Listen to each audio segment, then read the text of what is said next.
Hello, boys. Welcome back to another session of online biology video tutorials. This session is meant for class 11th biology students, and this is for 6th July 2021.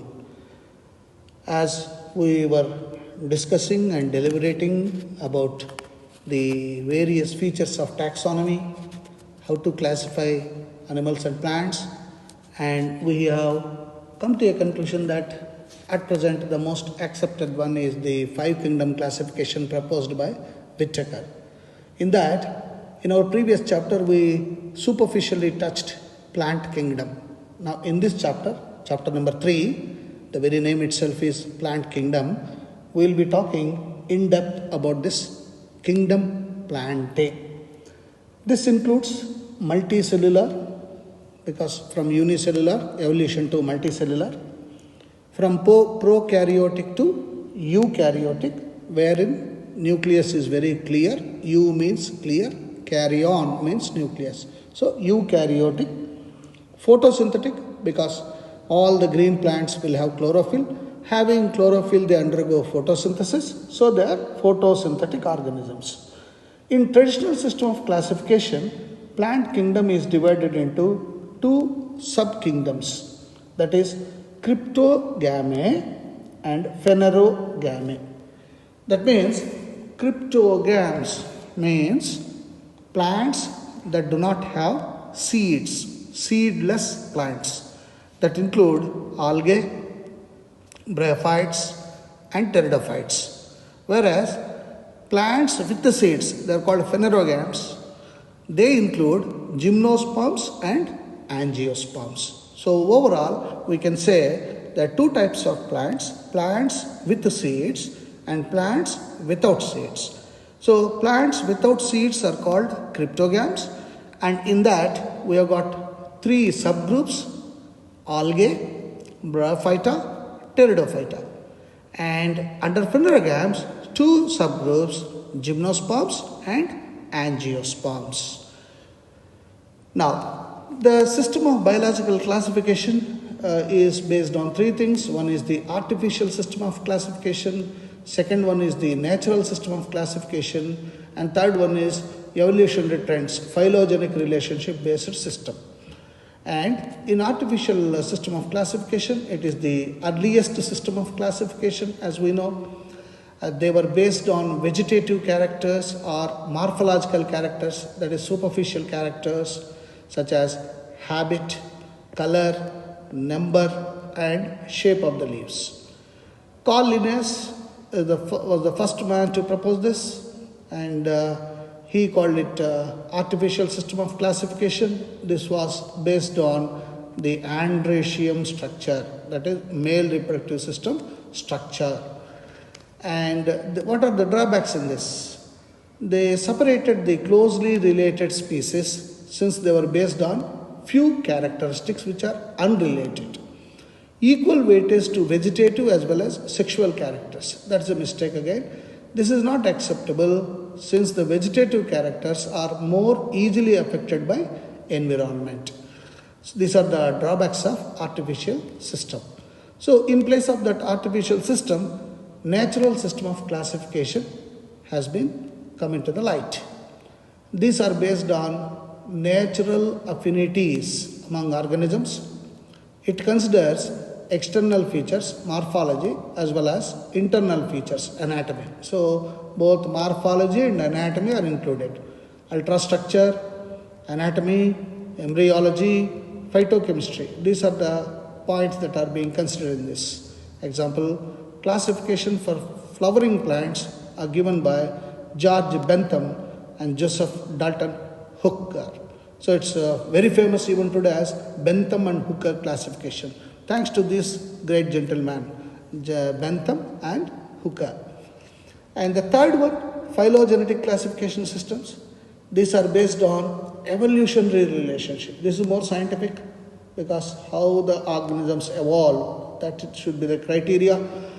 So among all the organisms, what are the evolutionary trends? So there is an evolutionary tree.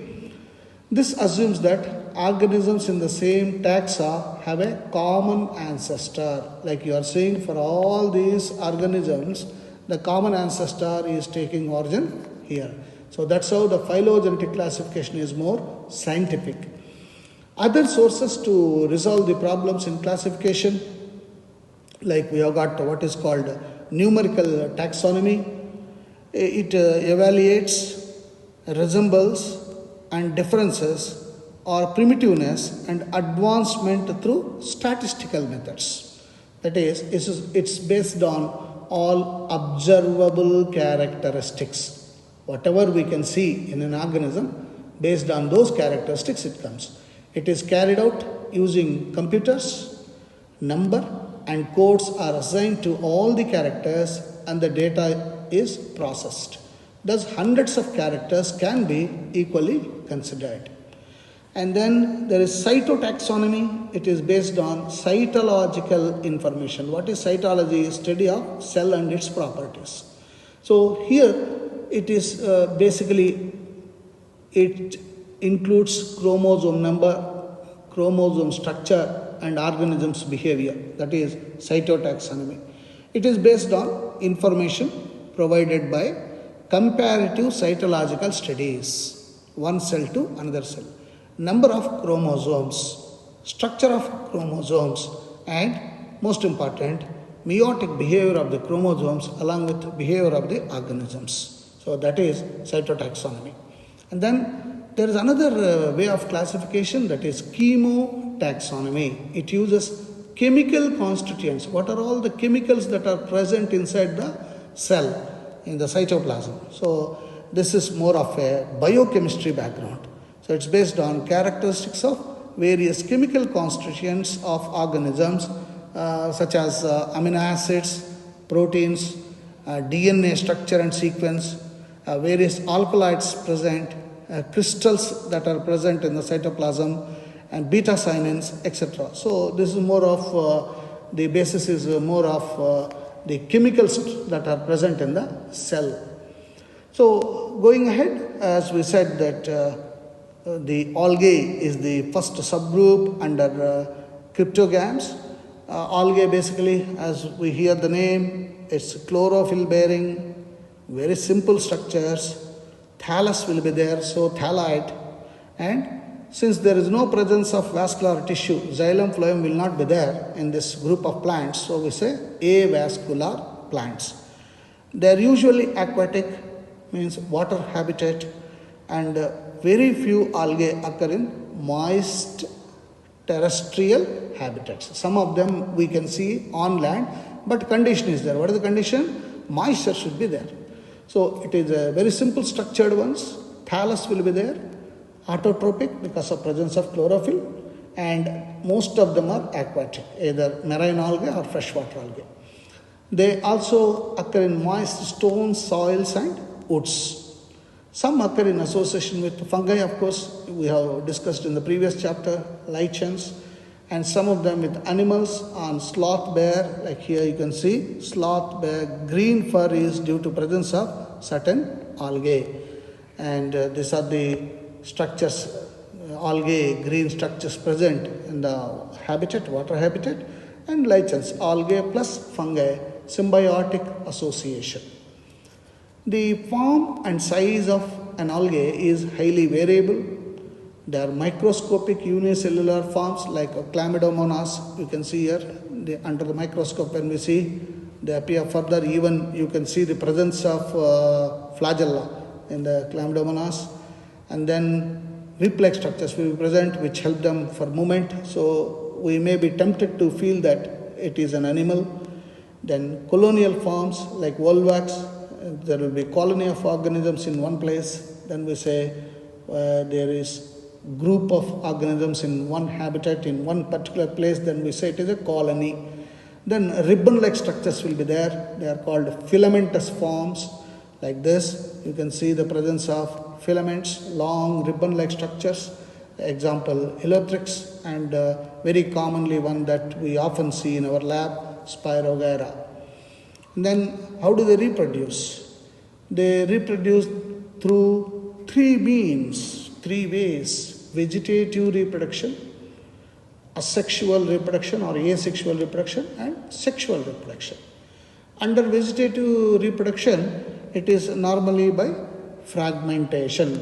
Each fragment develops into a thallus. Now look at this. In the fragmentation, what's happening? Take for example Spirogyra. So there is a ribbon-like structure, the presence of nucleus, there is a cytoplasmic wall called septa in between, and then spiral chloroplast. Chloroplast is like a spring. You can see the spiral chloroplast. This ribbon-like structure at septa breaks off and forms two pieces. Now each piece will be forming separate thallus. This is vegetative reproduction. So vegetative reproduction is basically by fragmentation. And then under asexual reproduction, it is through the formation of spores. And different kinds of spores are being formed, and most common one being the zoospore. Zoospore means a spore having the locomotory structures like flagella or cilia. So they are called zoospores. They are all flagellated and give rise to new plants on germination. They just germinate. And then in the sexual reproduction, it is because of the fusion. It involves isogamy, anisogamy, oogamy. So here the reason for this is the two gametes are of same shape and size. Then we say isogamy. We say one is plus strain, another is minus strain. Isogamous, fusion of gametes similar in size. They may be flagellated like Ulothrix or non-flagellated, non-motile like Spirogyra. Anisogamy, fusion of two gametes which are dissimilar in size. One big fellow, one small fellow. Normally big one is female, small one is the male. And these two gametes are dissimilar in size. They fuse together, and the example we can see is Eudorina. And then oogamous, fusion between one large non-motile, you can see egg-shaped one, non-motile, static, female gamete, and a smaller motile male gamete. Because of presence of flagella, it is motile. So the fusion of two dissimilar ones with one non-motile and motile, then we call it as oogamous. This is under sexual reproduction. So sex organs when present are non-jacketed and one-celled called gametangia. Gametangia. Of course, in oogamous, example, volvax and fucus. And benefits of algae. What are the uses of algae? Through photosynthesis, they fix half of the total CO2 on Earth. This is the greatest contribution of algae. And increase the level of dissolved oxygen. We are able to make all the freshwater as well as marine forms to survive because of algae, because they reduce the CO2 and increase the concentration of dissolved oxygen. They are primary producers because they are autotrophic and the basis of the food cycles of all the aquatic animals. They are the starting point of all the food chains, aquatic food chains and food webs. About 70 species of marine algae are used as food. Example, Porphyra, Laminaria and Sargassum. These are all the various foods, seafood that is used. And of course, agar from Gelidium and Gracilaria is used to grow microbes, and it is used in ice creams and jellies, agar products. You can see here the agar products, they are all being used in various forms.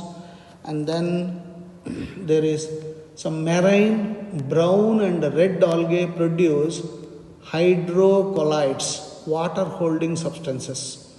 And this one, example, algin, it's a brown algae, and kerosene, red algae. These are used commercially, and most important for all of us is the spirulina and the chlorella.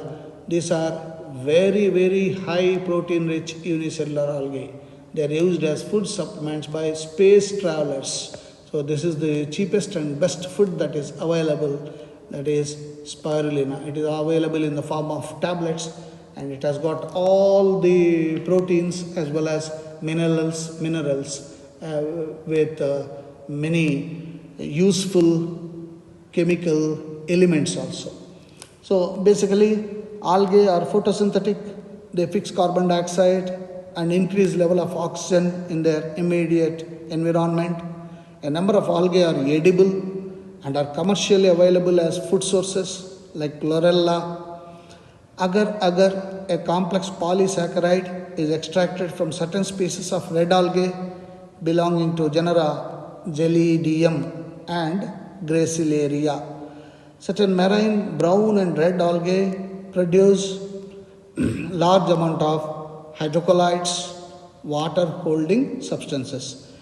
Many of them, that is the algin, brown algae, and carrageenan, red algae, are used commercially, and algae is classified based on certain features like presence of major pigments, what it stores based on the storage, and what chemicals that are present in the cell wall, and then flagella, number of flagella and position, and of course habitat.